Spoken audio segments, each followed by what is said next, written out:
Blog Talk Radio.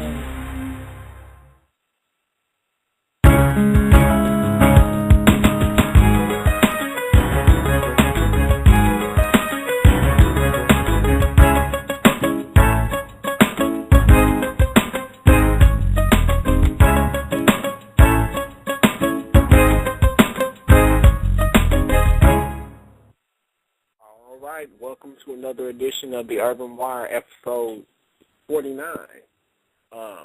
Brought to you by the Urban Coalition of Freelance Writers, where we shine a light on issues impacting the urban community. My name is Seneca Harris. I'm the host of the Urban Wire, along with Michael Snyder, which is on the line right now.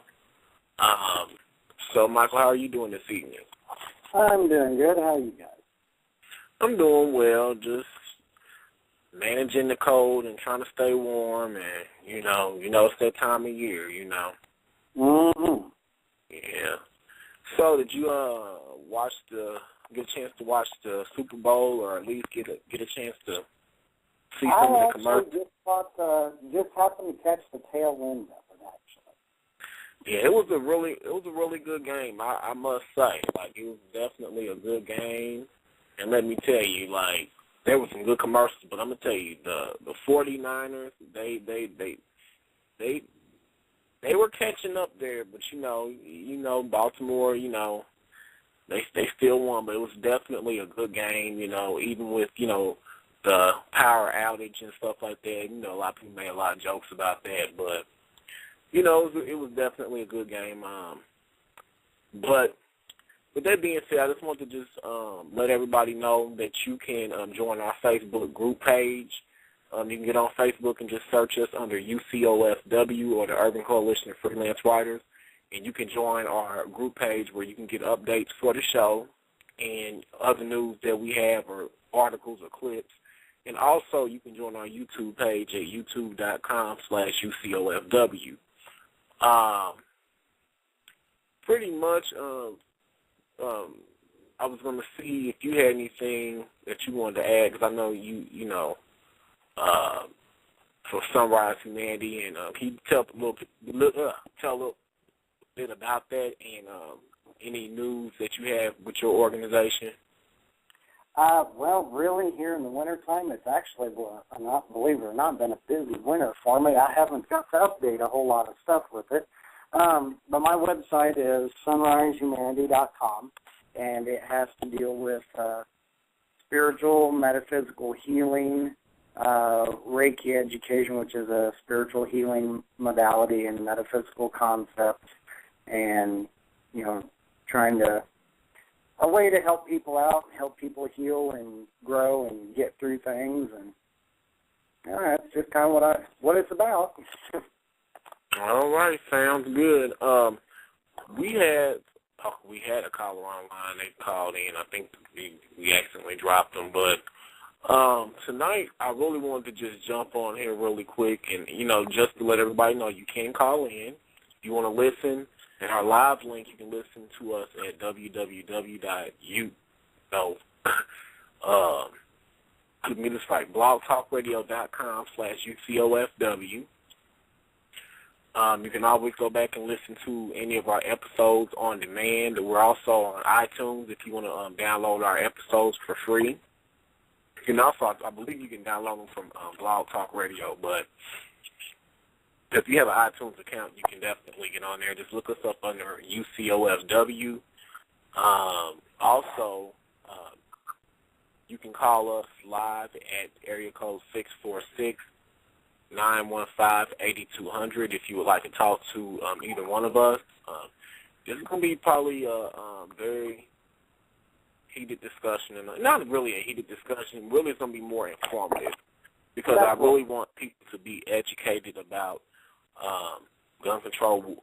I mean, not gun control, but gun ownership. I'm sorry, because we know that is one of our rights given to us in the Constitution, and we need to realize with that right comes great responsibility as well. So I really just wanted to talk about that, and pretty much Michael, he's more educated on it than me. So I'm gonna give him reign of the show tonight.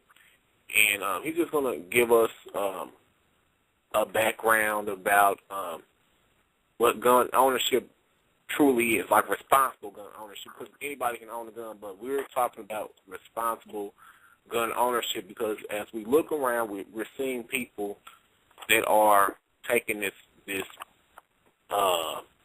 very, very important right that we have, and they're exploiting it, and it's really giving the whole idea of gun ownership a bad name. So I'm going to turn it over to Mike and let him do what he does. And once again, that number is 646-915-8200 if you would like to call in. And so, Michael, so starting off, tell us what is responsible gun ownership? What does it entail, and how can we, as responsible law-abiding citizens, how can we uphold this right that we've been given in our Constitution? Okay. Well, first, I guess I'm going to kind of break it up into three different categories tonight. The first thing I want to definitely go over is legality. The laws out there, and a lot of these laws are mainly what will apply to Indiana. But if you're not a resident of Indiana and you're listening tonight, still stick around and listen, because there are some other laws in other states that I'm aware of that I'm going to go over a little bit. And but at least it'll give you a good overview of what a lot of these laws are expecting, regardless of which state that they're in. Hey, Mike, I got to add something really quick. One more way that people can contact us. I forgot to mention this. If you want, we do have our chat room open on Blog Talk Radio. If you want to join us, feel free to. If you want to just create a free account and then look us up under our username UCOFW. You can jump in the chat room, but you have to create a free account, which is free to do. Just go to blogtalkradio.com/UCOFW. Look us up. Go to our show page, and there should be a link where you can jump in to chat with us. So if you want to send us questions that way, feel free to do so as well.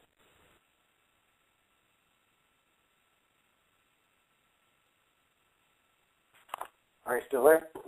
Yeah, go ahead. Okay, all right. There for a minute, my phone acted up. I thought I lost us. Okay, first of all, on the laws. Each state has the ability to set their own set of gun ownership laws. And these do vary widely from state to state. So if you do not live in Indiana, by all means, you need to research laws in your area and see what applies to you if you're a gun owner. First of all, though, in Indiana, as far as handguns are concerned, and I get asked this question a lot, probably 3 times a week.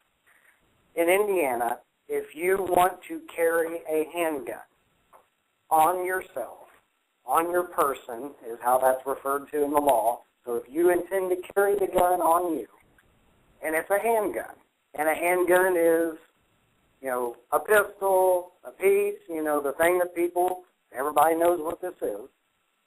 Sure. You must have a permit for it. Mm-hmm. Now, to get the permit, you must be 18 years of age. Now, there's another double standard there. You cannot buy a handgun until you're 21. But you can carry one at the age of 18 if someone gives you one. So, but anyway, at the age of 18, you can apply for a handgun permit. You must have that to carry it. Now, if you are going to go back and forth from, say, the carrying of that means when you're not on your private property. Your private property is your home. Your home and the land that your home sits on that you own. That is, or rent, or lease, or whatever. That is considered your private property. You do not need a permit to carry a handgun on your own private property. So that's one thing that is very distinct. Now, if you're going to leave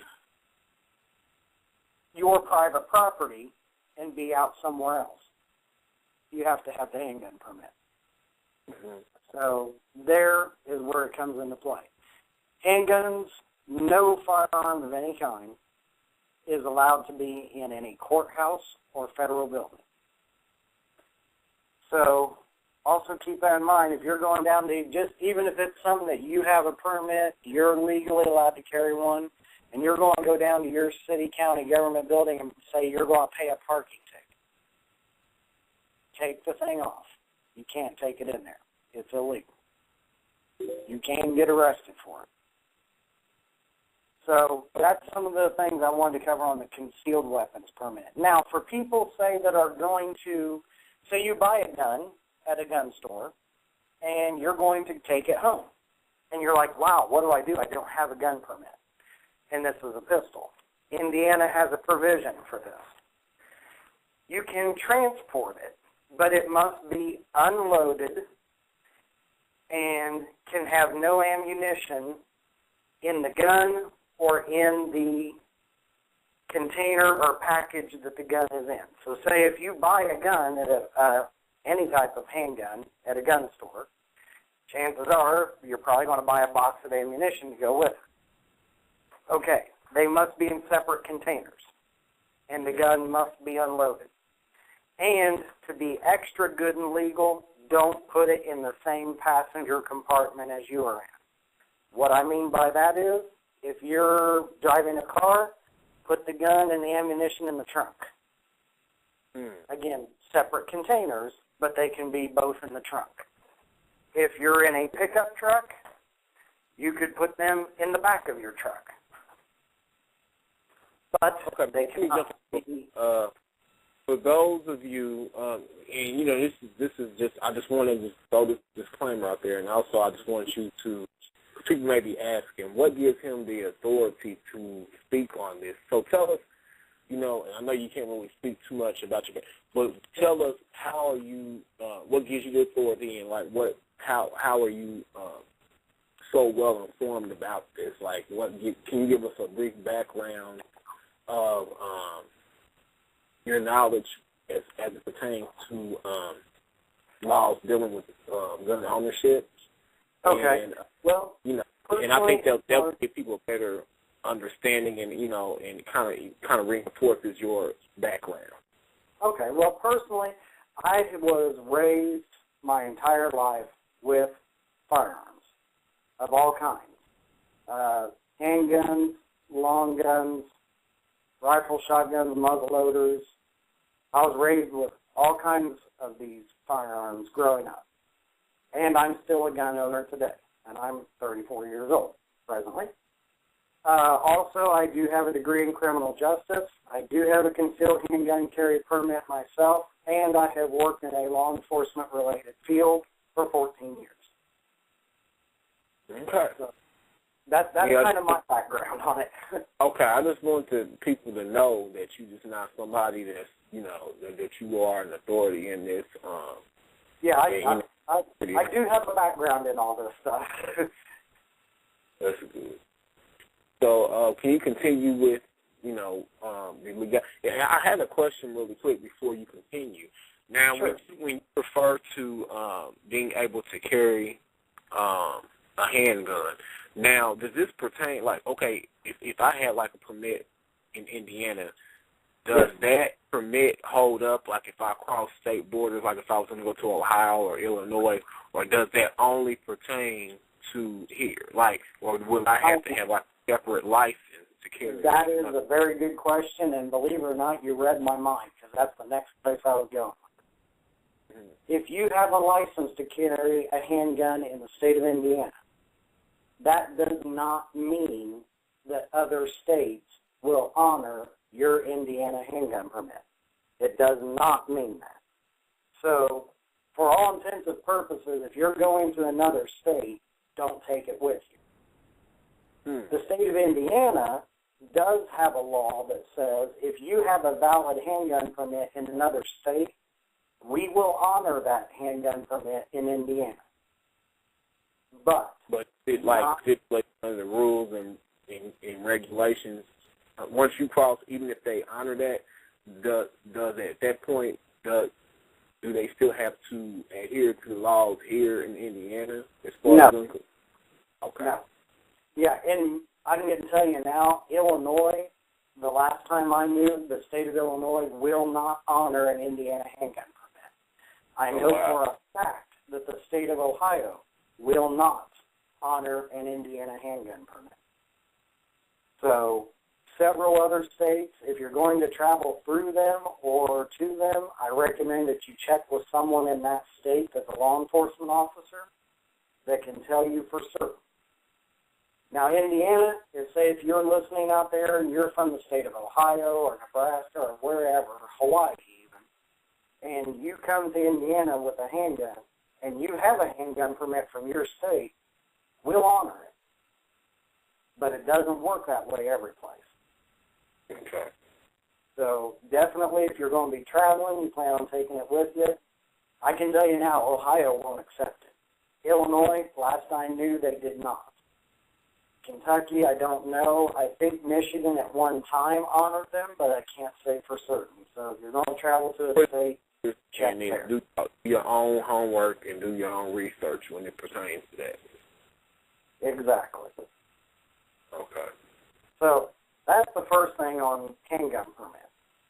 Another legality is, and this is kind of a state-by-state thing, some states actually require, if you have a firearm of any kind, not just a handgun, but of any kind, some states do require on their laws that you have a locking mechanism, some type of locking mechanism on that gun that prevents the gun from misfiring or to prevent the gun from going off or prevent it from anyone being able to access or use that firearm in your home. So I know some of the northeastern coast states, they used to have some laws like that. I think California still has a law like that last time I checked. So even if you're a gun owner and you just keep, say, a shotgun at home, some states require that will have to have a gun lock on it. So, and that was the question I was going to ask you. As far as gun ownership is concerned, are we more, as far as like the regulations on owning a handgun or any type of firearm, are we more, are the laws, how should I put it, are they more, is it more like, is it more, more relaxed than other states? Yes, Indiana is very relaxed on their firearm requirements. We are one of the more lax states as far as ownership, private ownership. Indiana's laws are pretty tame compared to a place like California. California is very strict. A lot of the northeastern coastal states are very strict. But Indiana, Ohio is starting to get a little bit more strict with some of their laws that they've come up with in the last couple of years. But yeah, it varies state by state. But in Indiana, where we're at, it's very, very lax here. Mm-hmm. So, yeah, go ahead. Other things I want to cover on the legality, like gun locks. Gun locks are not required in the state of Indiana. However, they are a wonderful safety measure to have, and I think they're a great thing that people should have. I have some on firearms of mine here at home myself. I highly recommend them. They are a good thing. And any time that you purchase a handgun, or any other type of gun for that matter, the gun usually comes with a safety lock. Mm-hmm. So if you're purchasing them from an actual dealer, a gun dealer, look in the box when it comes in there. There's a gun lock in there somewhere. And that's a great safety device that, I can't stress enough, especially if you have children in your home. Use it. Right. Now, as far as because I know we discussed this earlier before coming on the show. As far as like accountability, or responsibility of owning a gun, like what if someone is? Can you break this down? Like as far as like the laws in Indiana are concerned, what if someone you have a handgun and someone happens to maybe steal that handgun and commit a crime with it? How do the laws here in Indiana compare to other states when it comes to that? Well, in Indiana, if someone steals your handgun or if you lose it somehow, make a police report. Okay. First thing, absolutely first, make a police report.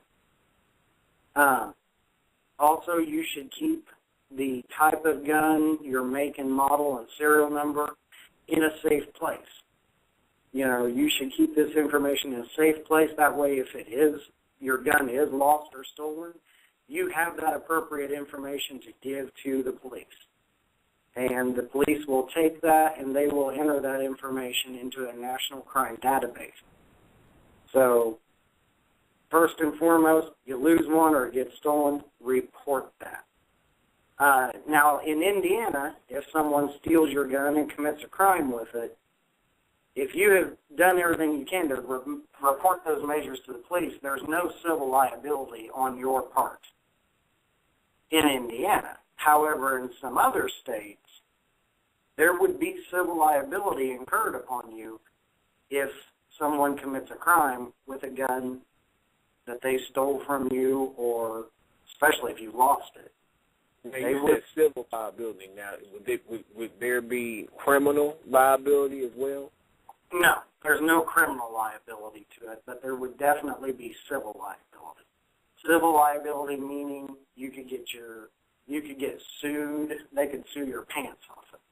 The victim of whatever crime that person committed when they stole your gun, the victim could sue the crap out of you. Wow. So, little lesser known facts about gun ownership out there.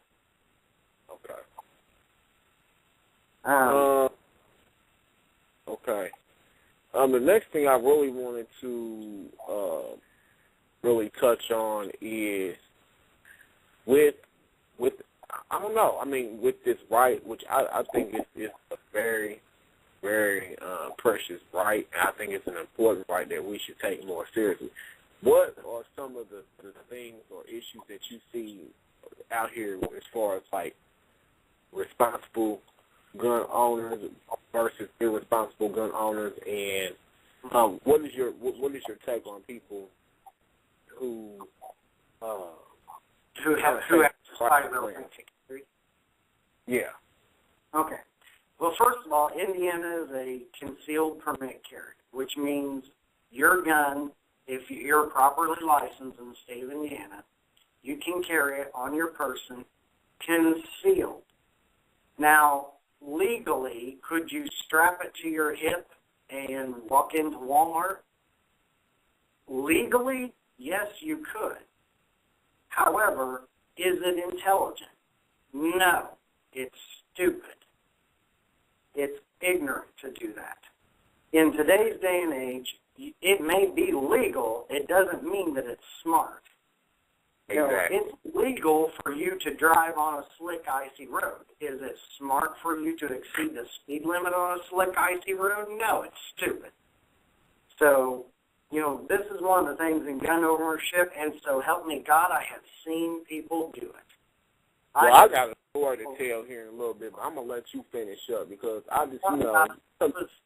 I was going to see if you wanted to approach that, but if, for example, you have a gun permit and you have everything is perfectly legal for you to carry your pistol, if you put that in a holster and strap it to your hip, and let's say you decide to go down to your local Walmart store, number one, they are not going to sell you ammunition. If you had needed to buy ammunition, they will not sell it to you with that thing right out in the open. And they have the legal right not to. Also, you tend to make people a little bit nervous by wearing that out in the open. not everybody's cool with that. And if you are on actually someone else's, well, what's considered public property, say Walmart, for example, and you're in there and your gun is swinging around right out there in the open, they have every right to ask you to leave. And they will probably, due to the high risk of safety measures being incurred by, public opinion, they probably may even have the police called there to escort you from the property. Mm-hmm. And the police, I guarantee, are going to check out your gun, and they're not going to probably let you just pull it out and hand it to them. No, they're not in that kind of business. They will take it off of you. They will inspect it. They will check your permit. They will check the legality of it. And if everything's legal and fine, it'll be handed back to you, unloaded, and then you can go about your way. But so let me ask you this: so is really gun ownership a privilege? Cause like you said, certain things that you can do could cause that license to be revoked. So it's people that's walking around here talking about this is my right, it's my right.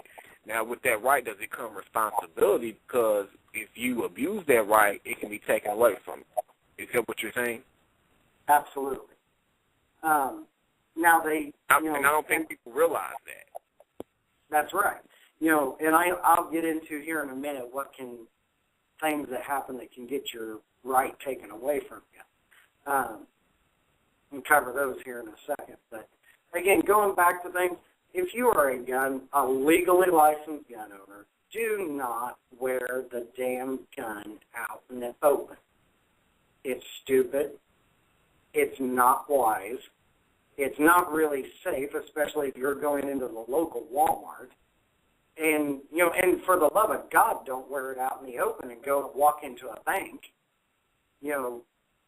Realize with the responsibility comes a good sensibility that you need to carry that. Good sensibility means don't incite panic from the public. Not everybody's keen on that. Not everybody is comfortable with firearms. That's just a fact of life. It's been that way for hundreds of years. Not everybody's real comfortable with that. So if you have one and it's a concealed permit, carry it concealed. It's just responsible and it's intelligent. Where I want to tell, but before I really get into, because I'm going to tell you what really inspired me to do this show was based on a situation that occurred last night where, I felt uncomfortable around an individual, and this took place at a close friend of mine's house. But I'm not going to really put them out there because really they can't control what somebody else does to a certain extent. But to me, most responsible gun owners that I've known over years, they do not boast and brag or kind of flaunt the fact that they are carrying a concealed weapon or they are gun owners. And to me, like I said, it has a lot to do with a lot of common courtesy. It has a lot to do with responsibility as well. And to me, I believe that, this is my opinion, that people that are trying to make a point by carrying, a weapon out in the open because they know that they can do it legally, to me, that's no different than, and this is, to me, a comparable analysis. This is no different than someone that claims that they're for gay rights or for, the LGBT community, but being, quote-unquote, out there or being overly flamboyant or throwing their sexuality in other people's faces.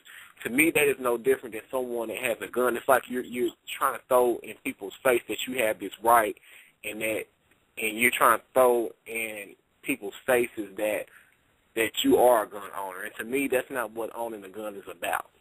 Mm-hmm. And I think recently, too, there was a thing in the news about a guy that walked into some store with a rifle strapped to his back.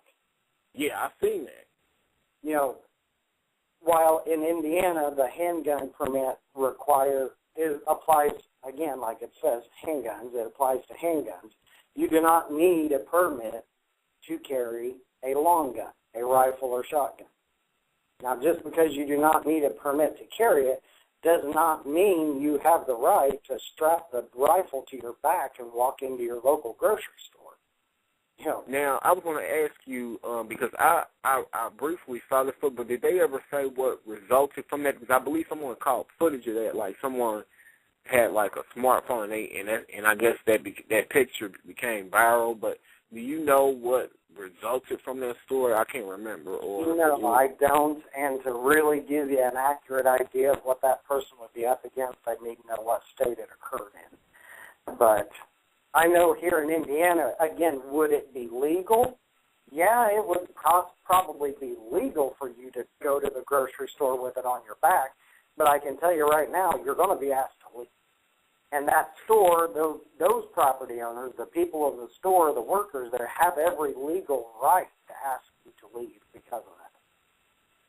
And see, that's what a lot of people feel that, and I think a lot of people are misinformed on that. Because you have that right, that does not mean that, like you said, someone that is a private that owns that property privately, that's their right, like you said. That's not your right to carry that on in anybody's home. If they don't want you to have that in their home, legally, but like you said, they can ask you to leave. You know, Yep. Just because you have that right does not mean that. Doesn't mean it has to be accepted in private institutions or public property.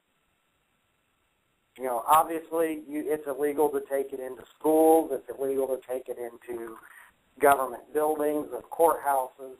You know, it doesn't, you know, you may have the right to do what you want to do, but you do not have the right, you know, even the local Walmart, you walk in and that gun's on your hip and you say, what, I have a permit for it. They'll be like, then we don't want to see it.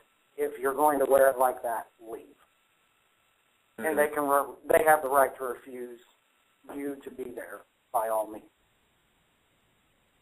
And, you know, I just wanted to share this story with you last night, and, and this is what I'm saying, like, this inspired me to do this show because, like, when we deal with the issue, even of gun control, but, like just gun ownership in general, this is what kind of makes people, kind of turns people off, or maybe that someone that really doesn't know much about it, but it has these kind of encounters, it just kind of leaves a bad taste in their mouth. Because I was at a friend's house last night, which I won't use out of respect for them. I won't use their name. Went to a Super Bowl party last night. You had a really good time. These individuals, they had family over, close friends, and a lot of the close friends they had several children, or like it was just several children running around having a good time.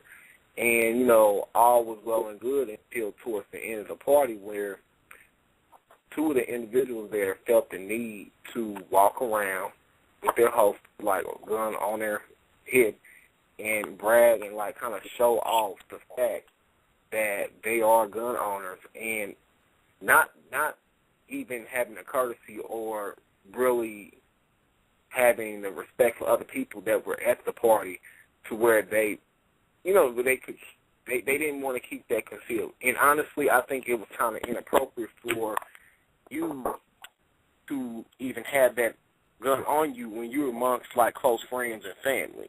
And to me, like, you don't know who there will take offense of you having that out. Because like Michael said earlier, a lot of people aren't comfortable with that. And to me, with you being a responsible gun owner, that entails you having respect and common courtesy for others as well. You have the right to carry it on you. You have the right to protect yourself, but still at the same time, you don't have the right to make other people feel uncomfortable or uneasy. And to me, I think it was a very disrespectful, a very tacky thing to do, especially, and very unsafe, with children running around, because not all... You assume because your children were raised around that all the children that were there were raised around it, and that's not necessarily true. What if you had one of those younger children come up and just grab their guns off the side of your head? And you know how crazy kids are. They just do stuff, and and they don't know any better.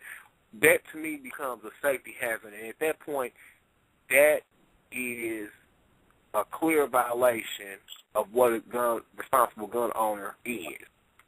And like I told my friend, like, you know, to me, it was very, very, maybe very uncomfortable, and to me, it, you know, for you to take up for them and try to, oh, they've always been like this, and, you know, it really disturbed me, but still at the same, you know, at the same time, they did understand my point of view, and they didn't look at it from that point of view. But really, when we're talking about gun ownership, we have to really, really look at this thing from a serious point of view. We can't play around with it. This is not like some right that was given to us so we can just walk around and be aimlessly irresponsible and just say, hey, look, I got a gun. This is a serious right that we have in this country, and we have to do what we can to uphold it, because that's why a lot of people are turned off by people that are gun owners, and this doesn't include most people that are responsible gun owners, but you have these people that feel like they have to make a statement, they have to make a point by doing stuff like that, and it really destroys the cause. You know, because honestly, I know several people that are gun owners, but I can honestly say, even with Michael, and I've been close with Michael for years, I have yet to see, even though I know that he, you know, carries or he has a license to get, I have never seen his gun out, you know, I've never known, and most people that I know that are responsible gun carriers, you will not see their gun. Like, you will not see their handgun, even if it's concealed on them. That is not the purpose of having a handgun, to show that out to the world. Because to me, that's inappropriate. Like, even if you're out in public, you got children that are out there. You have, you know, mothers. It's just inappropriate. Exactly. If you've got it, there's a responsibility with it, and intelligence comes into play. It's not for, you know, and nobody wants to admit. And honestly, that defeats purpose. Go ahead. Yeah, and to me, most people that do that, those are probably the people that become the target. They become an easy target. Yeah. And you make yourself the target. From the personal protection standpoint of gun ownership, if you're wearing that gun right out in the open, and if you are now a target, even in your aspect of personal defense. Because if someone really has their mindset on doing something to you, and really does have the mindset of they want to rob you or they want to bring harm to you, and they see that out in the open, if that person is really dead set on that, you just become a target, and they're going to try and get you before you can get to him. And, exactly. You know, it's just not good common sense. And I just really thought about that, and I was like, wow, I have never seen that before. Like, that to me, that's just outright just, you can't be street savvy or street smart to do something like that. That's just, to me, that's someone that, first of all, you don't have any class. Second of all, you are not living in reality. You're not living in the real world. You can't be. Because to me, that's just not, that's not logical for you to do that. And then, like I said, like bringing up the whole safety issue with, you know, young children being around. Seriously, like, what are you doing? Exactly. And then you go over somebody's house, like, what are you trying to prove? Like, this is like a family and friend-oriented event, and then you have to bring this out and then walk around like it's a joke to you.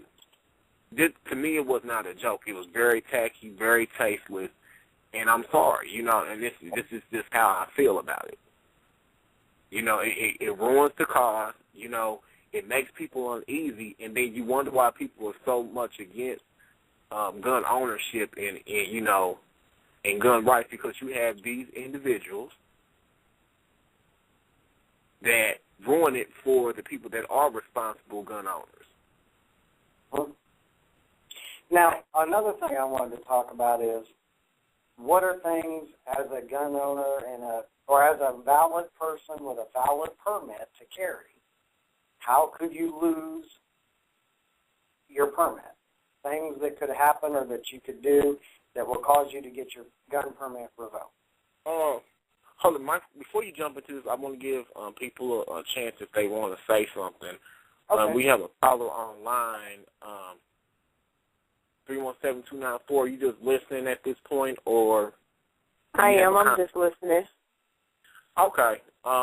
We just to let you know, we're talking about responsible gun ownership tonight, and we're just talking about the legal aspects of it, and pretty much what you need to know if you're considering purchasing or owning a gun, the legality issues behind it, and so on and so forth. So that's what we're talking about tonight. Okay. Okay. But go ahead. Okay. Now, if you do have a permit to carry, a valid permit, and you are legally allowed to carry a handgun, what's something that you could do to lose that permit or lose your ability to carry that? Any felony that you could commit while in possession of a firearm will automatically get that right taken away from you. So committing any felony, and depending on, even if it's a misdemeanor offense, depending how the misdemeanor is and what kind it is, that can also get your right to carry that revoked. It depends on the individual laws within the individual states, but pretty much if you're committing a felony or misdemeanor, you probably shouldn't have the gun to begin with. But, again, I don't make the rules. Okay, so let me ask you this. What kind of... Convicted felons, so, legally, they cannot own a firearm. Now, that depends.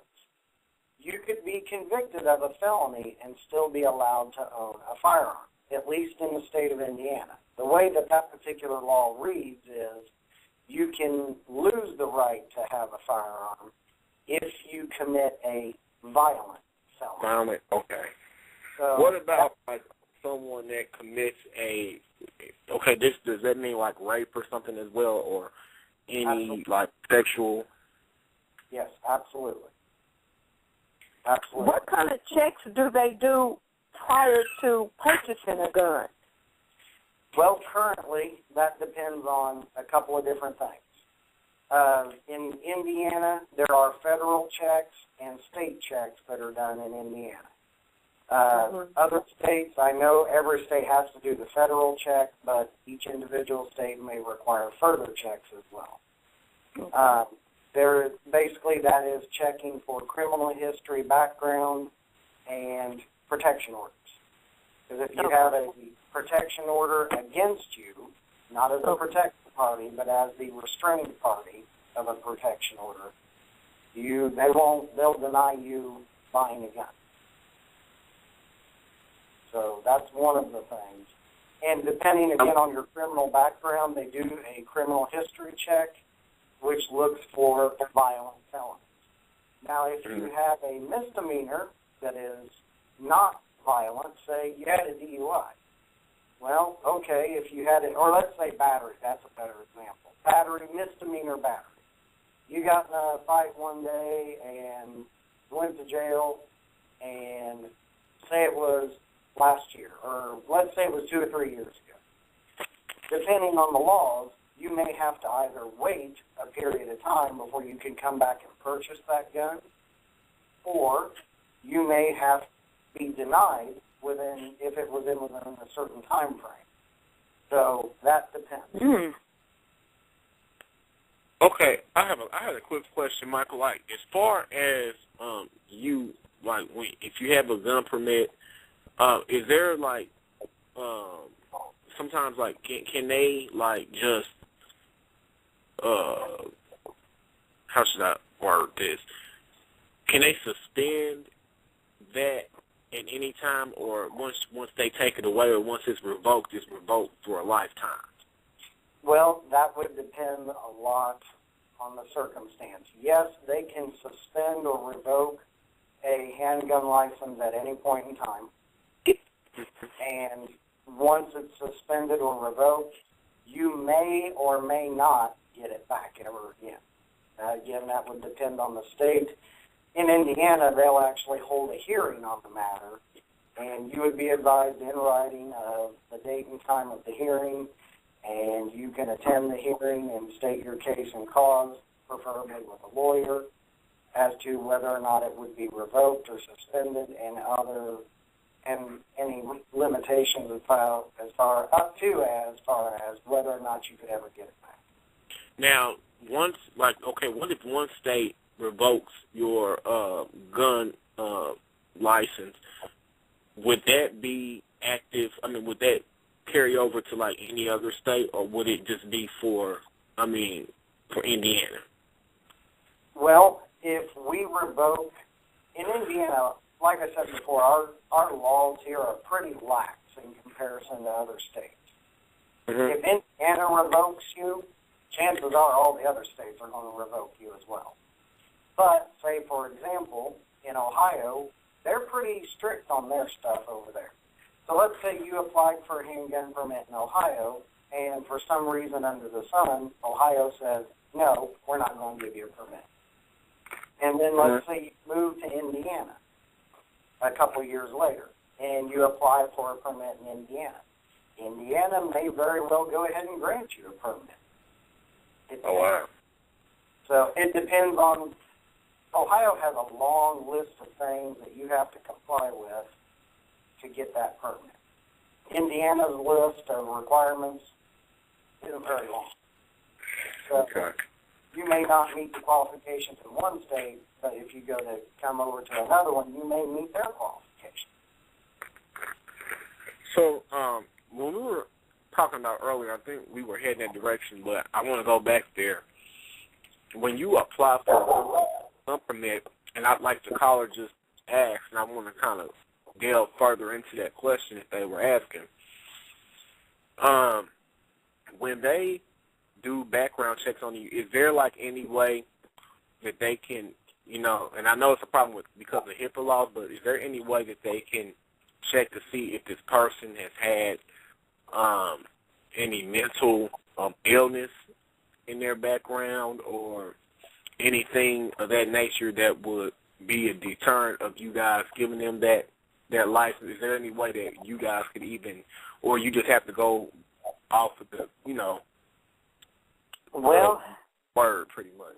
The only way that they would be able to check and see would be as a result of, say, there was a court-ordered psychiatric evaluation for some reason, that for a court-ordered 72-hour committal that actually involved a court case. Then they may pick up on that. But thanks to the HIPAA laws on this aspect, unless you walk into the department that you're applying for the gun permit through, and unless you're obviously nuts,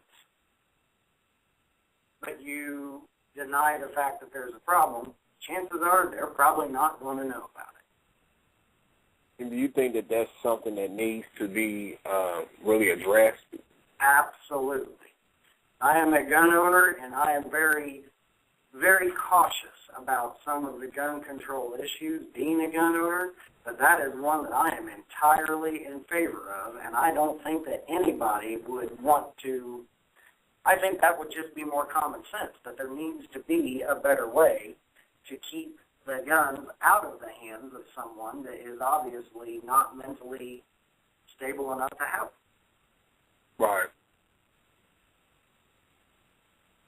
And I think that's really where a lot of people are when it comes to gun control. They're not really in favor of getting rid of gun ownership and gun rights in general. But I think, me personally, I can speak for myself, I just want to see a more stringent background check process. I want to see where we just don't hand out these gun permits like bubble gum. Like you go into the damn bubble gum machine and you can just put in your quarter and turn that nozzle around, and you just pop out a piece of bubble gum, like, and you there's no. I mean, to me, it just seems like it's really something that we're just handing out. It carries no value to me, because anybody, it seems like, almost, with the exception you, like you said, violent offenders and stuff like that, can go and get a gun permit, and you go off by their word, and when they say that they have no mental illness or anything of that nature, and you just take them off, I just think that's the problem with that. Right, and one of the things to see a change in that background check, to see a change with that provision of, mental illness or psychiatric problems, that background check that would involve that in some form or fashion is going to have to come down from the federal level, because the feds were the ones that enacted the HIPAA law. Mm-hmm. And HIPAA would currently prevent a lot of doctors from, putting your business out there like that, for lack of a better term. So that law, to get around, since the HIPAA is kind of federal, they're going to have to see the federal government enact that part of the background check. They're going to have to see them provide some provision for that, a way to do that. That's not really going to be much of a state issue. I mean, but either way, it's something that needs to be addressed. Absolutely, it does. Because you look, all the people out here that are doing these mass shootings, look at them. You can tell they're nuts. Look at the guy that done the movie theater out in, Colorado? He's sitting in the courtroom with his eyes bugged out like he's probably talking to people that aren't even there. Now, given I'm not a psychiatrist, I really just think that it should be more. It shouldn't be such a simple process. And then on top of that, I think once you abuse that right and you show that you're not responsible enough to respect that right or with having that right, I think it should be zero tolerance. That's how I feel. Now, I will say this, and I will give Indiana some credit on this. If the police agency reports your blatant recklessness, the state will yank that gun permit in a heartbeat. They will do it. They're pretty good about that. If you are caught doing something reckless or stupid and it involves in any way, shape, or form around the firearm, they will yank that permit pretty quick. That's about the only thing I will say. But in the meantime, you've been given the permit. So, there is room for improvement out there. Yeah. And as far as like the states, we were discussing earlier, there were certain things you said you don't agree with, as far as like how you said as we always say, a few spoiled apples spoil the bunch. We were talking about earlier how you kind of disagree with how certain states deal with liability, like certain other things that you said that you weren't really in agreement with. Right. One of those in particular was some states out there. Now, this does not apply to Indiana, but it does apply to a handful of other states out there. I know there was one or two up on the East Coast that were like this, and probably, if I had to guess, California as well. I don't know that for certain. If your gun is lost or stolen, even if it's stolen, and you made your police report and all that, you would still have some type of civil liability if that gun, even though it was stolen from you, whatever the criminal did that stole it, if he used that gun on someone and caused injury, you can get sued for the damages. Right. And you reported it? Yeah. Because some of those individual states out there will say, you had a duty to make sure that this thing was not stolen. So therefore, if they commit a crime with your gun, you're liable. You're going to pay for the damage. Shit. They'll make people. I think that's probably used to really deter people or have people. I think they will make people think more seriously about having a gun. In a way, I kind of agree with it. In a way, I don't agree with it, because I think that would make people think twice before going out here and purchasing or owning a gun. Mm-hmm. You know, and realizing the seriousness behind it. Yeah, and I don't agree with that one because, you know, I don't think anybody sits up here and says, hey, I'd like to have my home burglarized. Yeah. And, you know, if someone breaks in your home and actually, you know, burglarizes your home and steals your property, why should you be legally liable for anything that they do with it? Yeah, that's what I was going to say. The way people break in houses now and take stuff. Yeah. Yep. And guns is not up there on the list of TVs and electronics that people want to take. Yeah. Especially if they can't get one of their own. Yeah, and I look at this, too, and I use this analogy between guns and cars quite a bit. You know, if someone steals your car and the police end up in a high-speed pursuit with them, even though you reported that car stolen, if they're running from the police and they drive over the top of somebody and kill them, should you be civilly liable for it? No, you shouldn't be. But that same aspect, though, can apply to a gun. They take it. They say they rob a store with it and shoot a clerk. You know, you might be civilly liable for the wrongful death of that clerk. You may have to pay a lot of money out. Wow. Now, but that goes to show you, and I can see that too, that side too, but that goes to even further make the point that we live in a litigious society where we will sue for just about anything. Yeah, to get what we want. Yes, people do. Yeah. And especially when it comes to guns, because I think the stricter that they make it, the more and more that people are going to go to the extreme to get what they want. That is another concern as well. That is another concern. I mean, even with all these laws, at the end of the day, is it going to really stop people if they really want to own a gun? Is it going to stop people from, if they want to go obtain a gun and commit a crime or rob or shoot somebody, they're going to really stop them? And like you said, you know, if people are breaking into homes or breaking into people's cars or whatever, or getting these guns underground, they're gonna commit the crime anyway. They're gonna find what they need to do what they need. You know what I'm saying? What they want to do. Right. And you know, now I will say that type of law that does not apply to the state of Indiana. And you can take most of these mass shootings. Most of these people are like that one. When he shot up that school, that was his mother's gun. Most of the people, when you're doing they're not using guns that normally by themselves. They're normally somebody else's weapon. Yep. So, you know, it depends, you know, and that law is not universal for a lot of states, but there are a handful of them out there that have laws like that.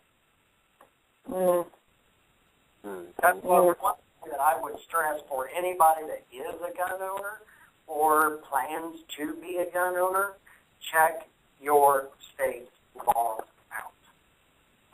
Check it out. Yeah, you ain't wrong, because you be caught up in some mess and don't even know how to get out of it. And exactly. You probably ain't even committed nothing. Exactly. You could be the perfectly legal owner and do everything right and responsible, but get burglarized and get broke into, and now you're in a world of trouble. Mm-hmm. That's crazy. I do think that, you know, it should be. Okay, guys, we have another caller that just called in. We're going to go to the line. Caller 317-664. Tonight we're talking about responsible gun ownership and what it entails. Do you have a comment or a question? Are you just listening at this? Actually, I just logged on, so I'm going to listen a little bit more, and I know later on I will have a comment. Okay. Well, what we've been talking about is pretty much recently in the conversation. We're talking about how Indiana and just how states in general, like they really need to kind of tighten up and kind of buckle down on the screening process when people get these get these licenses, because I think a lot of times, you can sit there and say that they don't have any mental illness, but really there's no way to verify that HIPAA laws. We were just talking about how really people need to take the right of gun ownership seriously. Mm-hmm. Because I was just telling them about a story last night. I went to a friend's Super Bowl party, and there was like a couple there. They both have guns, and they thought it was cute to walk around flashing the gun and carrying it on their hip with kids running around the house like they were proving a point.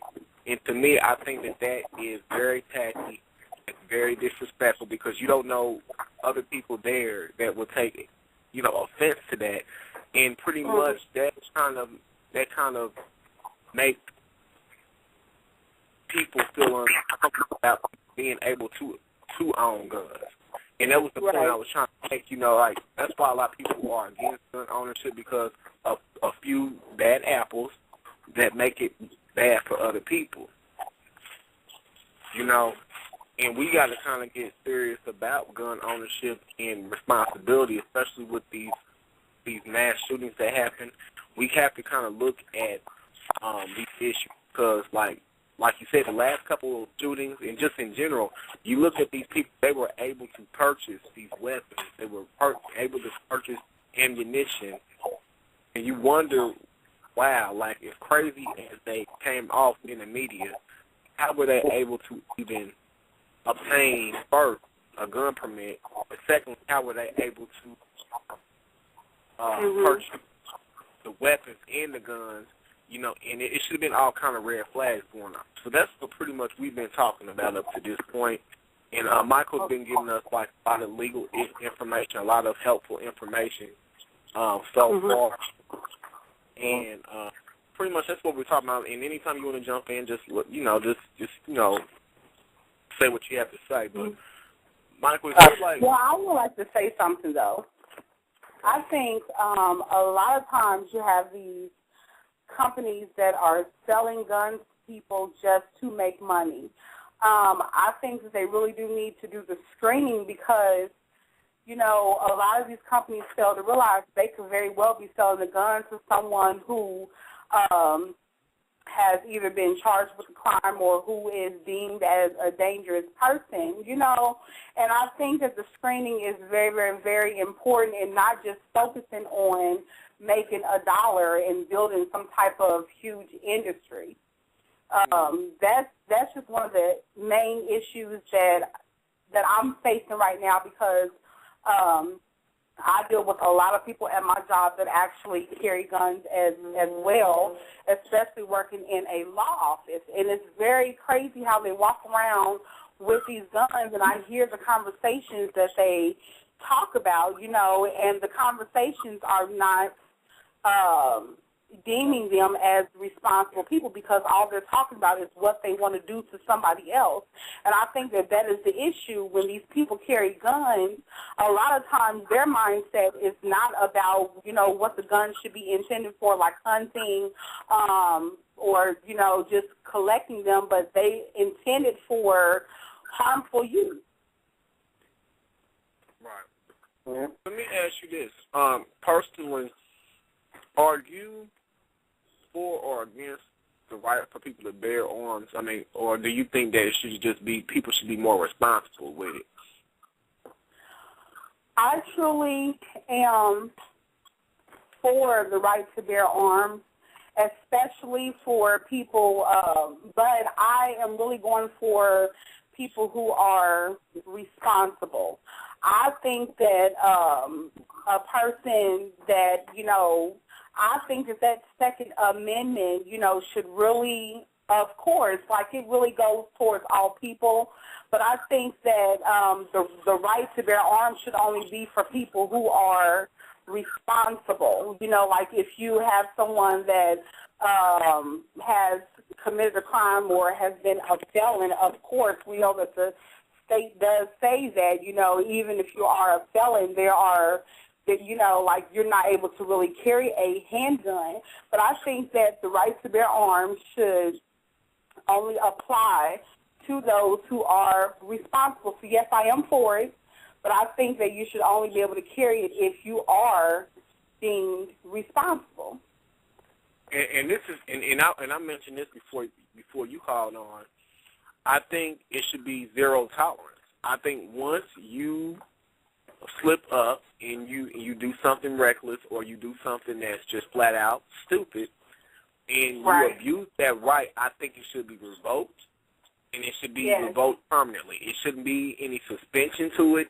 I think that once you abuse this right, and I think, and it's more so a privilege because, you know, when you think about it, if you get your license revoked, you can't, you know what I'm saying? You legally can't carry around any type of handgun or anything of that nature. And I think that there should be zero tolerance when it comes to stuff like that because we got to realize guns, like I mentioned, people just think that purchasing a gun or getting a gun permit is like you going to the bubble gum machine. You just pay your little, you know, put your little quarter in there and you just, you know, get your bubble gum, keep it moving. It shouldn't be like where you can just go and just easily get it. I think it should be more of a stringent process. I don't think it should be easy for people to, I don't think it should be as easy. I'm not going to say as easy, but I'm just saying it shouldn't be so simple to obtain that. That's just my opinion. Absolutely, and I can say that I really do agree on that because I think that there needs to be, you know, extensive background checks because, you know, when a gun is sold to an individual, these institutions don't know if this person is a murderer. You know, they don't know if this person is a thief. They don't know who these people are, and they're selling guns, just like I said previously, just to make $1. So I think that they need to do some extensive background checking. I mean, get birthdays, social security numbers, whatever type of information you need to get in order to do an A to Z background check because it's becoming so dangerous. You know, all these gangsters out here or these thugs, and I'm only using that for, you know, how they act, you know, and they go out here and they buy the guns because they have the money to be able to do that. They have the money. So they go there and they present this money to them, and instead of these gun shops, you know, saying, well, okay, well, the money looks good, but I still got to do this check, and I got to see this, and I got to see that, they let money speak. They let money talk, and I think that's the wrong thing. And this is something, you know, and I was going to say this, too. I think also when we're talking about doing background checks, I think also we need to take into consideration, are there convicted felons living in the home? Because the person that may not have a background, but like we saw in the last shooting at Sandy Brook Elementary, the mother owned those guns. And then we also know who in the home is, first of all, who's living there, and then second of all, we need to know if they have any mental background. Mental illness in their background as well. So it's not always necessarily the person that we need, themselves that we need to check out, but we need to check out the circumstances and the situation around the person that is purchasing these guns. That's what I'm saying. It needs to be, it shouldn't be so easy for people to get that life. I have a quick question also. My thing is how do we check or what can we do as far as illegal immigrants? Because I'm starting to notice a lot more maybe who do not have a Social Security number. How is it that we can verify and look up and find out? Because we think of it so much as a citizen standpoint, but we have a lot of illegal immigrants over here, too, that are purchasing weapons, and I'm starting to see more of that, who are committing violent crimes too.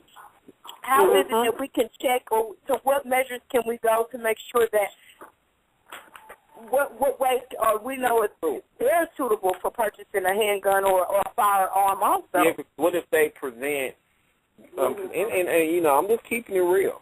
What if they present a person, another person's social security number, another person's information, and they're able to go in here and get by, you know, through that process, and they're able to purchase. There's so many things we need to really look at. We need to have a really serious conversation and a dialogue about this, because the problem's not going away. It's getting worse, and I think that it's time for people to stop looking at it. And I made this comment before. It seems like we got more people concerned about gun rights than human rights. The problem right there. I think we need to get away from that. I think that's a part of the problem right there. We care more about gun rights than human rights. And I think when we get to a point to where we're more concerned about human life and the safety of, you know, just people in general in our community, I think that we can get somewhere as far as this issue is concerned. I strongly believe that. I think we have lost compassion to people. It's more about what we want and about how we feel about it versus about how, you know what I'm saying, how it benefits or affects other people around us. You know, but I just really think that people need to just be in general. If you're going to purchase a gun, I think you think about being a gun owner, you need to be a responsible gun owner, and that's the thing I want to talk more about tonight, more than gun control. But it ties right in. But if you're going to be a gun owner, you need to know your laws. You need to know how you can, you know, protect yourself, protect, you know, the others around, and just not be so careless, because, you know, like you said, a lot of people own guns and they end up getting stolen. But really, when you think about it, you are responsible for that, and you need to make sure. I'm glad that you brought that up. I'm glad that you brought that up, because that's exactly the next. At the end of the day, you are the owner of that gun. You are the person. Just like your child. If your child goes out and they under 18, they go out and commit a crime, or they out here doing this and that, you are the parent. You're the parent. So you need to be responsible. That's just like, you know, I kind of see what we were talking about earlier about, you know, you shouldn't be responsible if somebody does something. But at the end of the day, that is something, and it's something as serious as you need to be responsible for that. You need to be responsible for that, and you really need to, you know, if that's a concern of yours, you need to carry your gun with you. To me, it's just, I think when we start looking at it more as a responsibility, more so than a right, then I think that we'll have less incidents like this occurring. And I'm not talking about just from the individual's point of view. I'm just talking about society in general. We need to look at this as a responsibility more so than a right. It's a responsibility. And I'm glad you brought up that point on the safety measures, because that's kind of what I was getting ready to segue into it. What if you are presently a gun owner, long gun, rifle, shotgun, or handgun? What are safety measures that you can take to be safer at home with these? One of the first things that I highly recommend is the gun lock. You know, gun locks are cheap. They don't cost much. They're out there you can even buy them at Walmart. If you buy a gun from a gun dealer, it will come with a gun lock in the box. Comes with it. So There's no reason why you can't say, well, I didn't have one. Now, if you bought it from a private individual and you weren't given a gun lock, go to Walmart. They're pretty cheap. They don't cost a whole lot. If you can afford the gun, you can afford to get the gun lock to go with it. Mm-hmm. So they don't cost much. Get them, use them, especially if you have children in your house. If you have children in your house, get the gun locks. Because children, they see these and they're, shoot 'em up, bang 'em up movies on TV all the time, and these kids see this, and they are naturally going to want to play with it. Lock the thing up. Also, if you have the gun wherever you store your weapons at, store the ammunition in a separate place, preferably in something that you can lock it, like a lockbox, or, you can find those things, a little safe or something. It doesn't take a trunk that you can at least lock it up and keep children out of. Mm-hmm. Storing the ammunition away from the gun so kids can't get to it and hurt themselves. Bottom line, keep it away from small children. These options are out there. So, in the home, that's some of the first and foremost things you need to be looking at. Yes, and that's good that you brought that up, because I wonder, a lot of these shootings that you see in school are just like kids stealing their parents' guns and going like downtown, like Indianapolis. I'm pretty sure you guys heard about that shooting that happened at Circle Center Mall. Mm-hmm. And I wonder, did the children get the gun because they had to get the gun from home, or they had to get that gun from somebody? Because, I mean, like I said, that goes back to, like you said, Michael, we have to be responsible gun owners, especially if you got teenagers, you got buck wild, just off the chain teenagers that just are out of control.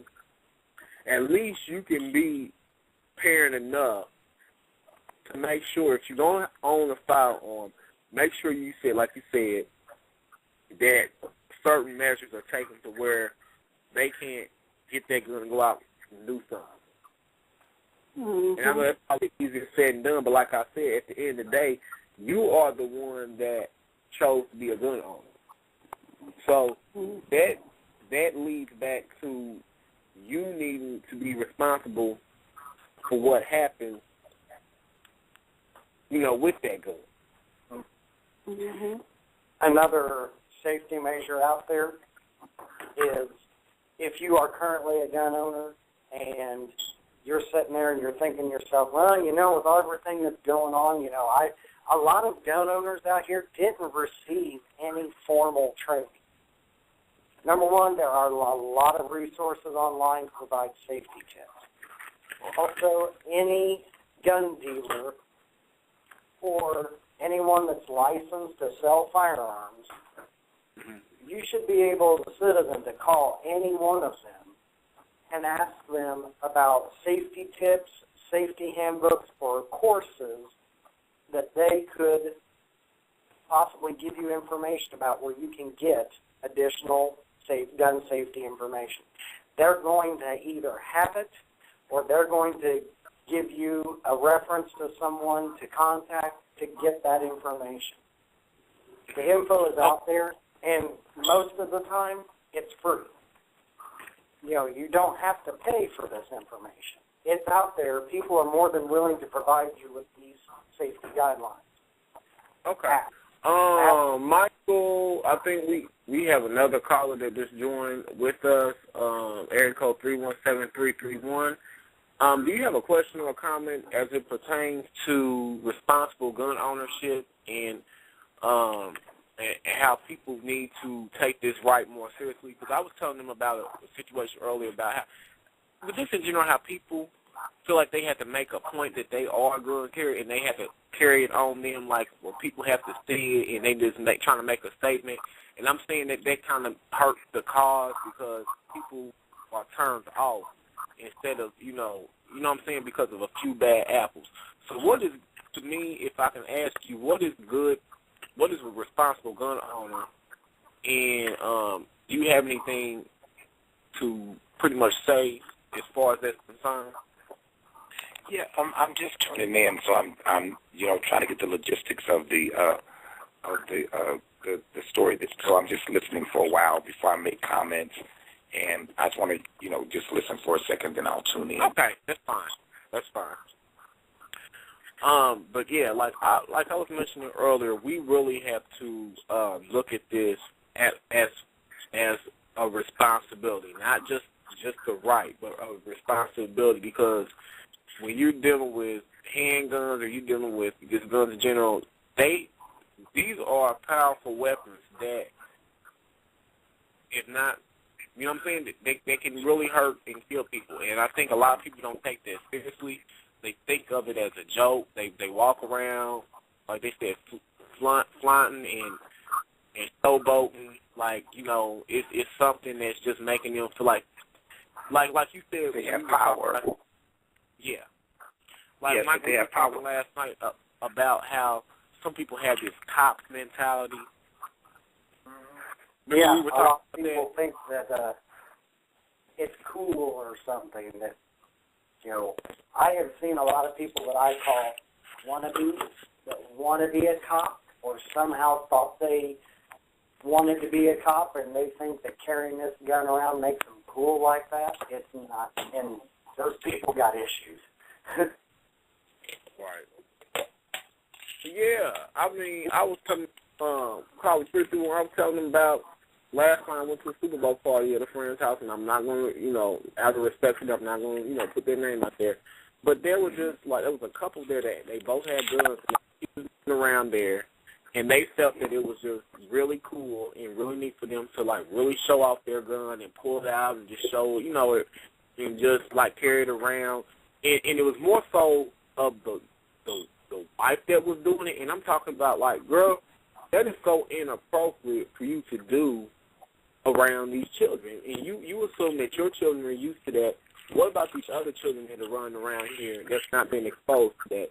What if one of them happens to grab that gun, playfully? To me, I just think that some people feel that, I think most people that are responsible gun owners, they have it fulfilled on them. It's not that they're trying to front and false about it. It's, take it seriously. It's not a game anymore. Well, I would say this, because I am a responsible gun owner, and I don't flaunt it around, and I don't never, I don't, just, say, oh, I have a gun, or just carry it so everybody can see it. And I got it for protection, just in case. You never know. People are crazy out there. Right. But people are crazy out there. But I'm the type of person that I just wouldn't, just like, oh, this is my gun and da-da-da. But you have to think about this, too. There are other parents that allow those kids to go hunting. So they're exposed to guns at 7, 6, 5. I mean, so they think it's okay to do this, and some of them can shoot those guns better than some of these adults. So, I mean, what do you think about that? What do you think about that? Because I have a problem with that, about them letting their kids go hunting. I don't know, because, we were raised up with that, and, they're in the woods with this, and I just have a problem with that also. I kind of do, too, because, the way I feel about it is, you need to set your kids up to deal with, I don't want to say civilized society, but just because, you live in a certain area, or you live in the rural county, you need to have them realize not all people are, they don't come from that background. And I think that a lot of times, we try to raise our kids, it's just, we just look at things from their point of view, or from their, and not just be open to other lifestyles, or just other ways of living. When you start exposing your kids at the young age, I don't think that it should be. I don't think it's a good idea. That's my personal. And the aspect that I can add to that on my background of knowledge in that area. I know that personally I was raised with firearms my whole life, and when I was much younger, I was a person that did go hunting as a kid. However, before I was even allowed to touch the firearm to go out into a hunting situation, number one, there was constant parental supervision. And by constant parental supervision, I mean my parents were standing right on top of me. I mean, they were right there until I learned how to proficiently and properly use that in a hunting or target practicing situation. If you have a child that you are teaching that to and you feel that that child is responsible enough to learn how to do these things, parental supervision is not even, it should go without saying. It must be done. Like, you have to be standing on top of that kid the entire time. Mm-hmm. But see, some of these kids, I don't know if you guys remember, I don't know, it was a while ago where those two guys, they were out hunting, two young boys out hunting, and I don't know, somebody shot them in the woods and put them on the train tracks or something. You guys remember that? I'm not familiar with that. And see, they took the guns without their parents' permission, so they're out there shooting at, other things. And I don't know. It's just, I understand what you're saying about you had parental guidance, but some of these kids are taking these guns because they have access to them, and they're just taking them. Mm-hmm. Right. They're not locking up their guns. These parents nowadays, they're not caring, and that's how these kids are getting these weapons and then doing what they do because all they know now is violence. Yes. It's bad. The responsibility, again, of responsible gun owner, responsible parent, that's why we're stressing this responsibility of it so bad, so hard. Right. The responsibility of the parent, should have been that, okay, well, these kids were out doing it. You shouldn't have made it in a situation where they could have gotten hold of it and done that in the first place. Exactly. Wow.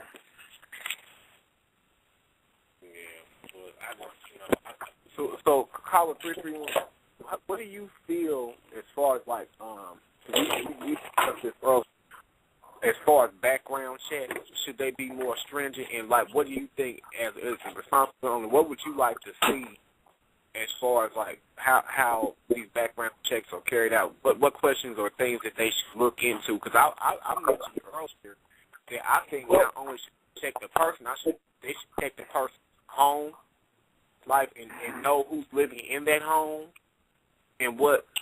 Because you may not be a criminal or violent offender or whatever. What if you're living in a home or have somebody living in a home with you that is a convicted felon or that has been convicted of a violent offense? What about that? Well, to my knowledge, they do now. When it's time to go get a permit, they do thorough background checks. They take your fingerprints. That's why it takes so long to get back. These are people now that are just buying weapons off the streets. You see what I'm saying? You see what I'm saying? Because when it's time for, or they just selling it, like you see drug dealers, they're swapping guns. Guns you don't know, could have been in robberies, could have been whatever. And then some of these people are getting them from the police. Yeah. Let's put it out there. Let's just put it out there. Some of these people are getting these guns from the police. And most people don't want to admit it. The police can be crooked too. Oh yeah.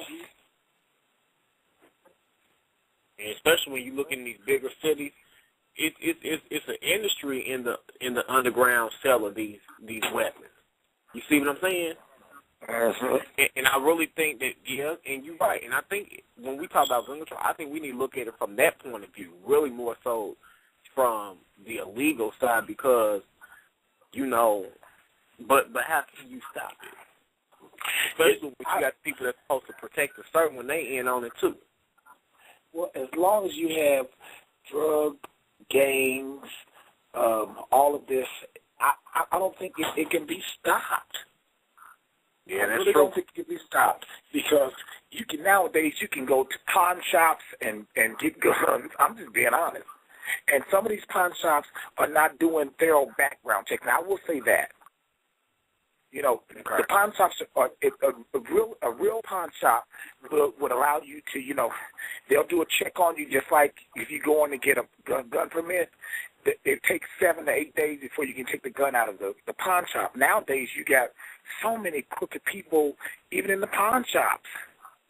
They see their family coming in, because they're working in the pawn shop. They think they see their family coming in. You don't know if they had a permit or not, and they're just selling that stuff to make that money. See, this is what's happening on the street. Go ahead. This is what's happening on the street, and people. And I think we need to look more, not so more at the gun store owners and responsible. We need to look at a lot of this stuff that's happening, like you said, like that's going on underhanded. I don't really think, honestly. I'll be honest with you.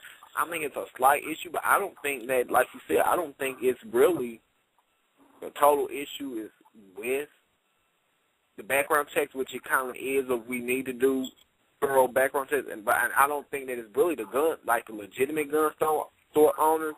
But I think, like you said, it's like you said, these pawn shops, they need to investigate the cops that are in on this stuff.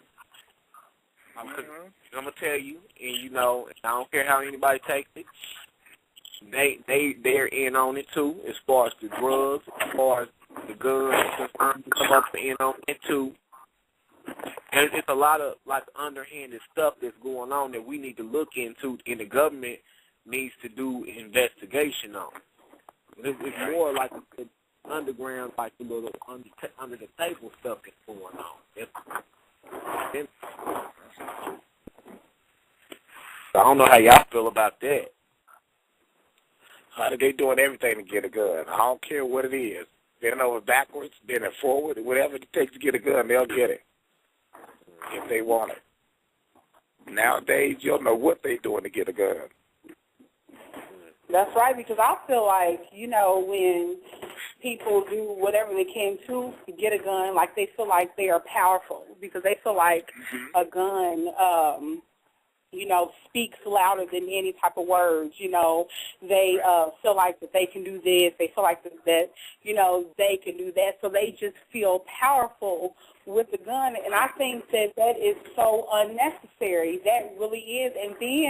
And then what happens is that, when a person says something to them or looks at them in any kind of way, because now all you got to do is look at a person crazy and they want to shoot you, and that is terrible. That is so terrible. You're right. You're right about that. And you are right about that. And then I want to say this. Hold on, let me say this real quick.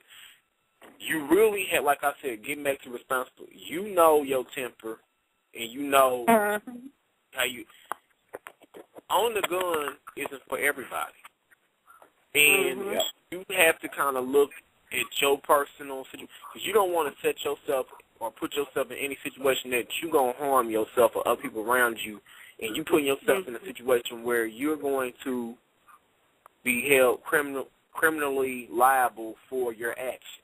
You see what I'm saying? Okay, well, but see, that goes back to this, though. This is where this goes back to with the last caller just said, you can look at a person, but those are the ones that don't have gun permits. Those are the ones that get the guns illegally. Because let me tell you something, they explain to you, even when you go get your permit, they let you know, they said, like you said responsible. They tell you have to be responsible. Like, if I just take my gun out and shoot, do you know they can take my gun permit for that? If I'm just shooting for no cause, they can take that for you. Or just showing it. or just pulling it out on somebody. For no reason. If they report that they pulled it out for no reason, you know they can take my gun and my permit from me. Absolutely. Yes, they can. That's what the charge would be criminal recklessness. Yes, exactly. You're right. See, they teach you and they tell you this before you get your permit. These are people like she just said. These are people that don't have their permits. These are people that just have a gun just to say they have a gun, and then that's when it comes to violence. Not everybody does that. That's sad. Which is an interesting timing for this, because the next thing I would want to talk about, if we have time, is self-defense law. What entitles you to use it? And this is where, this is where it starts to get really kind of nasty, because this is the point where in self-defense, basically, this is where we're now talking about what gives you the right to actually bring that gun out to defend yourself. Okay. Yeah. Okay, I'll give you a prime example because I have a convertible, and I can remember I was at a stop sign, and then this guy just came from out of nowhere, climbed into my car, and said, "Oh, they're after me. We need to drive." And then I reached into my little thing. I pulled out the gun. The same way he got in, he got out of that car. Yeah. I'm like, you better get up out of here. If you know what's good for you. I mean, he didn't say one word. He climbed in, because I'm telling you, he literally, climbed over into my car, didn't open up the door, and when I pulled out my concealed weapon, he climbed right back out the same way he got in. So, in times like that, not today. So times like that, I can see that's when it can be used. Right. You see what I'm saying? Now, and I wouldn't. There's a few different scenarios. I'll give you an example of it. But the number one first rule of thumb with the self-defense law is you must be in fear of your life. Now, as you say, I got scared, that's not an excuse. Because, hey, you may run into a lot of things that scare you. Doesn't give you the right to pull the gun out. So, be here for shit. You have to legitimately have a very good, sound reason to be in fear of your life.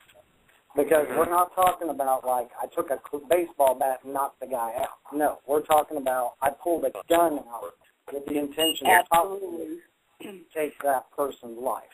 So you have to feel, number one, under a legitimate reason that your life is in danger. That's the first and foremost thing.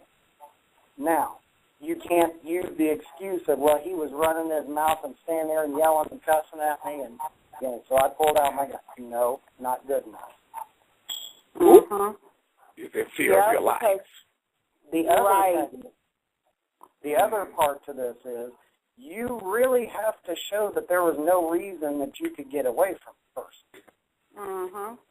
So, in other words, for the example, I'm going to use a similar example of what our caller just gave a while ago. So you pull up to a stoplight, and somebody comes up to your window of your car with a knife. Guess what? Drive away. Drive away. Put your foot on the gas and get the heck out of there. You have a way out. You have a way to get away from that person. So you have a way to get away from them. Self-defense doesn't apply. If that person is running away from you, say that they did put you in a legitimate situation, that you drew the gun out, and that person is now running away from you. You can't shoot the person. You will go to jail. Because they are leaving, they are getting the heck away from you. There is no legal reason for the use of deadly force. The threat has been eliminated. The person is leaving. So let me ask you this. What part breaking your house? Now, that's where we're going to get into a little different scenario. Absolutely, yeah. I'm with you. I know where he's going. I know where you're going to go. Mm-hmm. Now, even in your own home, if someone breaks into your home, obviously, if you're there, you're pretty much going to be in fear for your life. Any reasonable and prudent person would be. Now, so we've got that part. Now, say you confront the individual or the individual comes up on you or kicks your door open or whatever, and you pull out your gun. If that person turns to run away and leave, you cannot shoot them. You can't. That's right. Not because they are leaving. That's no longer a threat. Yeah. Now, if you've displayed that gun and that person continues to come after you, at that point, I'm not going to do anything legally. I'm just going to say, well, the threat is there. But if the police show up and this burglar is laying there with a bullet hole in his back, that doesn't look good. So, do you follow what I'm saying there? Does this make sense? In other words, you have a dead burglar in your home, and he's got a bullet hole in his back. If his back was to you, the prosecutor is going to think the guy was leaving. Yeah. And if he's leaving, he's no longer a threat. We'll bring you to this point too. Well, now, because y'all don't know this, and I don't, and I know where you're going to go. I thought you were going to go here. Do you guys know that you do not have to have a permit to have a gun in your home? Yes, that's right. Yes. Yes. You can have a gun in your home at all times. You don't have to have a permit. And see, that's what these people are getting at too. Yeah, but see, once you take that, we covered that at the beginning of the show when I went over the concealed permit. When you take that gun outside, you must have one, but you cannot take it. As long as it's in your home, you don't have to have one. That's true. What do you think about that? It's your private property. It's your private property. It's your home.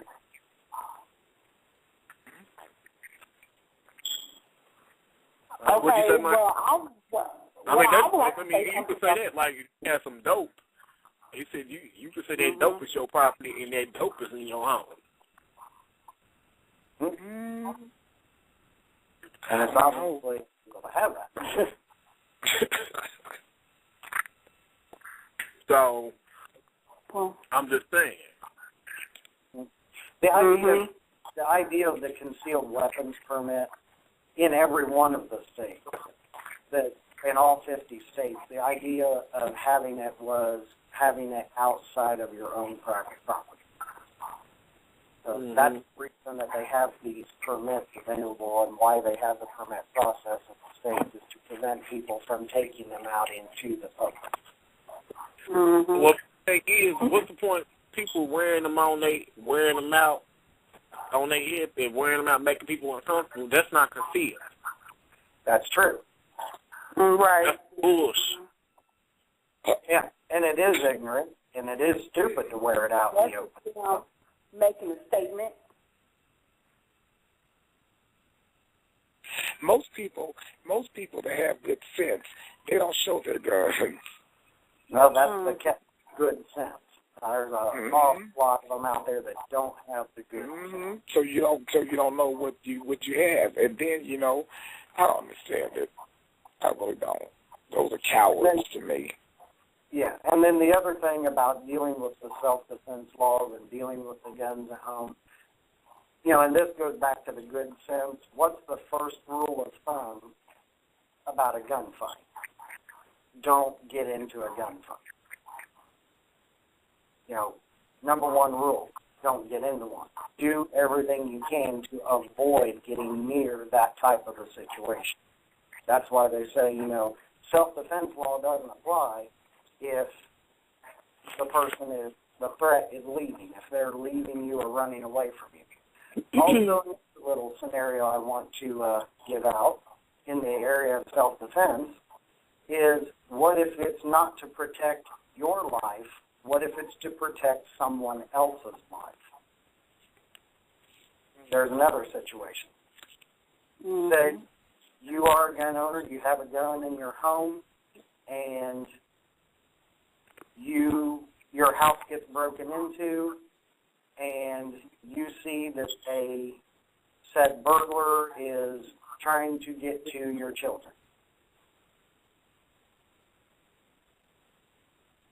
Now, there's a good scenario there. What about the self-defense? The law on self-defense is it's not your life.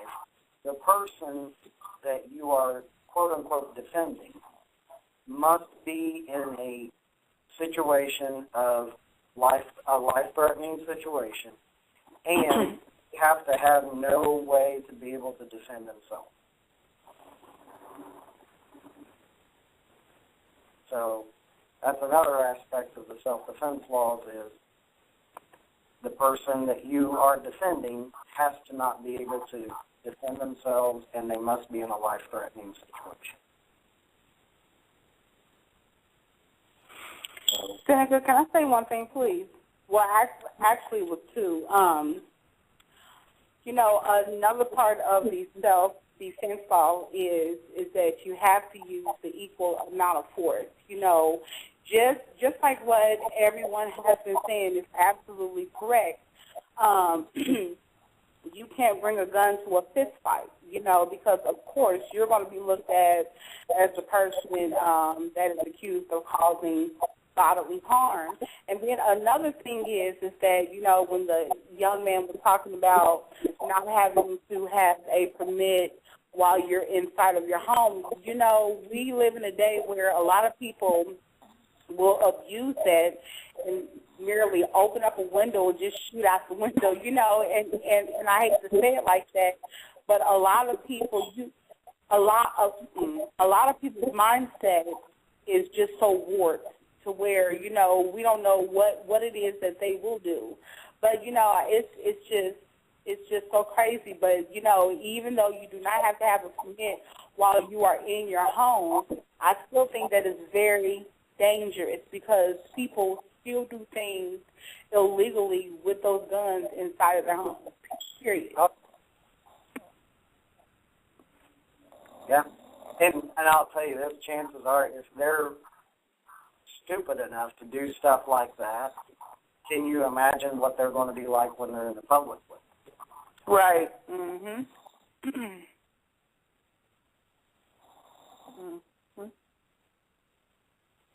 And then, and then a lot of times, when a lot of people carry a gun, the irresponsible thing is drinking. When a lot of people, and I'm not going to say everybody because, there are a lot of people that can actually hold their liquor, but there are some people that just can't. And, if you bump up to a drunk person or you step on their foot or whatever the case may be, if they have a gun, they'll pull it out and they'll shoot it and go buck wild because they're irresponsible. And the irresponsible part is, number one, that you do not hold your liquor well. You know how you act when you drink. Why would you carry a gun? You know that you have a temper along with that. That is the irresponsible part right there. They know their behavior. They know how they are. So if you know that you are trigger happy when you get angry, you're trigger happy when you're drunk, why carry a gun? That is the irresponsible part, in my opinion. Right. Part of that responsibility is you have to be able to know yourself. Right. Mm-hmm. And Senator, for people that are out there that do not currently have a gun, do you want to go over things that they need to look for if they're going to?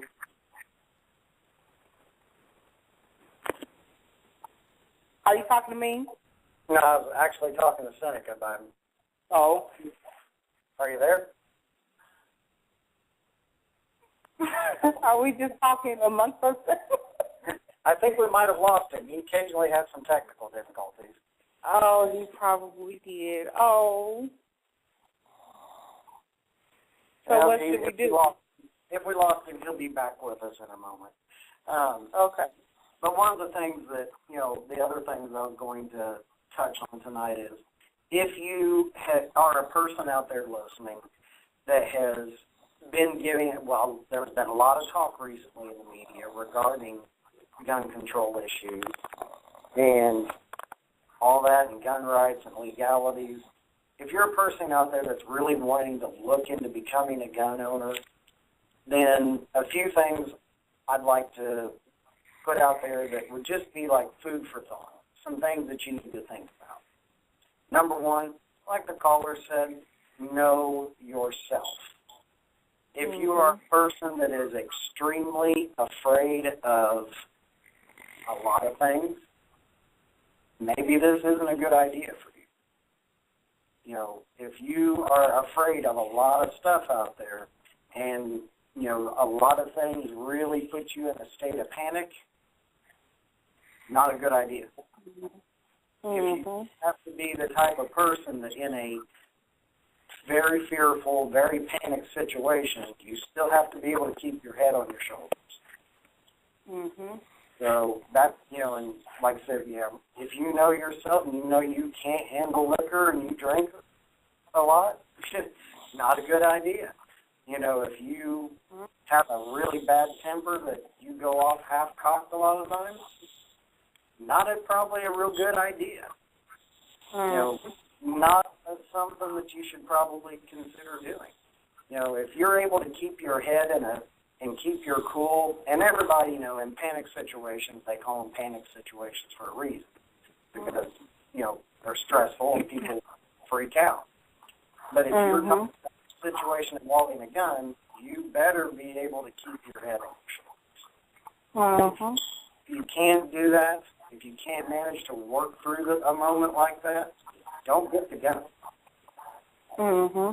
If you can say, okay, I passed all those little questions there, I'm good, okay, then the next question is, what kind of gun do you want, and have you given consideration to what you want it for? That's going to depend upon a lot there on what type of gun you get. Maybe a handgun isn't something that you want. Maybe a shotgun or maybe something else. Just see what your needs are and then look appropriately to what you're wanting to do with it. Another important aspect is if you're not currently a gun owner and you're looking to get one, when you do go to a dealership to buy a gun, take a safety course. Take a safety course. Read the safety book. They're out there. They're available. Just about any gun shop out there can refer you to a person that either teaches a safety course or can give you literature on what to read with. And then the next thing is, when you get that gun, you need to go to an actual gun range, a certified range that has people there that have control over the range, and practice. You would not want to crawl behind the wheel of a car without any kind of instruction. You don't just jump into something that you've never done. You need people out there that can actually work with you and teach you how that thing operates.